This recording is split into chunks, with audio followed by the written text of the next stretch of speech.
හයි කොහොමද? ඉතින් ඔන්න යමුද මාත් එක්ක පොඩි රවුමක්. ඉතින් මයි හස්බන්ඩ් මේ එළියට යන ලයිස් වෙලා ඉන්නේ. ඉතින් අද කානිවල් එකක් තියෙනවා. අපිත් එක්ක යන් කානිවල් එකට.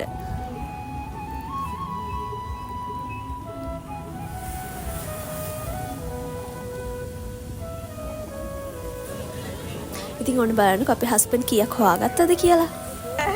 කීයක් හොයාගත්තද? ඉතින් අපි දෙන මාස්ටර් ප්ලෑන් එකක් ගහලා රුපියල් 100ක් හොයාගත්තා. ඊට පස්සේ තව ගේම් එකක් තිබ්බ. මං හිතන්නේ අද හස්බන්ඩ්ගේ ලකී ඩේ එකද කොහෙද. ඉතින් කොහොම හරි මෙතනදිත් තව පොඩි ගාණක් හොයාගත්තා. බලන්නකෝ කීයක්ද කියලා. මං හිතන්නේ හුඟ වෙලාවකට පස්සේ මෙතන මෙයා වින් කරේ. ඉතින් ඒගොල්ලන්ට හරි සතුටුයි. ගොඩක් ටැමිල් අය මුස්ලිම් අය එහෙම හිටියේ. ඉතින් ඒගොල්ලන්ට හරි සතුටුයි. හිනා වෙවි කට්ටිය ක්ලැප් කරා. එහෙම හරි ෂෝක්. ඉතින් මෙතන ඇත්තටම කානිවල් එක මේ අප්‍රේල් වල තිබුණේ. ඉතින් මෙතන මේ ට්‍රින්කෝවල බීච් එකේ. ඉතින් හරිම ෆන් හුලඟත් එක්ක ෂෝක්. ඉතින් හස්බන්ඩ්ට මම තෑන්ක් යූ කියනවා මාව එතනට එකගෙන ගියාට. ඉතින් ඉස්සරහට බලාගෙන ඉන්නකො මාර වැඩක් උනේ අපිට. මාරක ලිඳේ ගිහිල්ලා තාපෝඩ්ඩෙන් අපි දෙන්නම ලිඳ ඇතුලේ. ඉතින් කොහොම හරි මෙතනට වෙලා පොඩක් ගේම්ස් ප්ලේ කර ඉඳලා අතර මම නම් එකක්වත් කරේ නැහැ. ඒකට හේතුව මම දන්නවා මට එකක්වත් වින් කරන්නත් බෑ සහභාගී වෙන්න යන සල්ලිත් අපරාධි කියලා. ඉතින් ඒකින්ද මම කිව්වා හස්බන්ඩ්ට යන්න කියලා. මම වීඩියෝ කරන්න කියලා.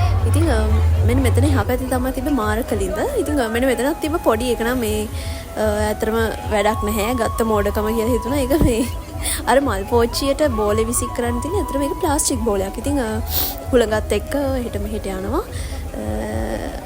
අපි ඉතින් මෝඩ වුණා.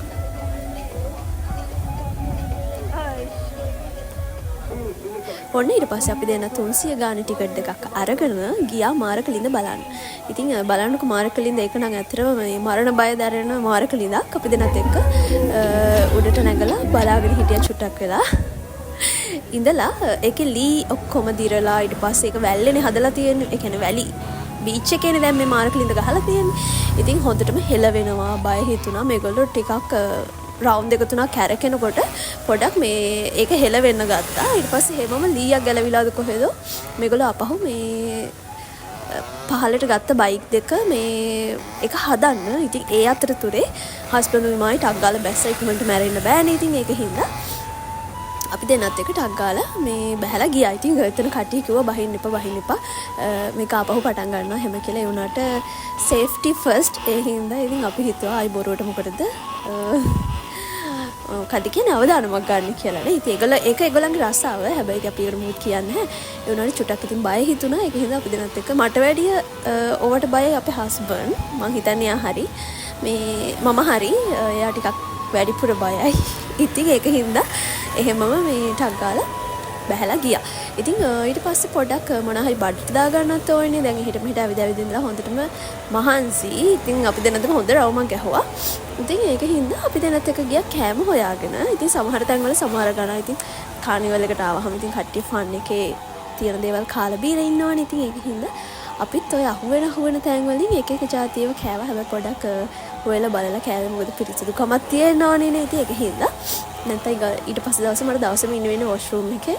හස්බන්ඩ් නම් වැඩට යයි. මම තමයි කට කන්න ඕනේ. ඉතින් ඒක හින්දා මොකද මට ඊට කලින් දවසේ පාටි එකකටත් ගිහිල්ලා මේ වමනේ ගිහිල්ලා හරි අමාරුවෙන් හිටියේ. ඉතින් ඒක හින්දා ඒක මතක් වෙච්ච හින්දා මේ පොඩක් තෝරලා බලලා හොඳ තැන් වලින් කෑවා. ඉතින් හොඳ කියන්නේ පොඩි කඩ තමයි. ඒ වුණාට ඉතින් ඒවෙන් මේ බලලා අපි දෙන්නත් එක්ක තෝරලා බලලා ගත්තා.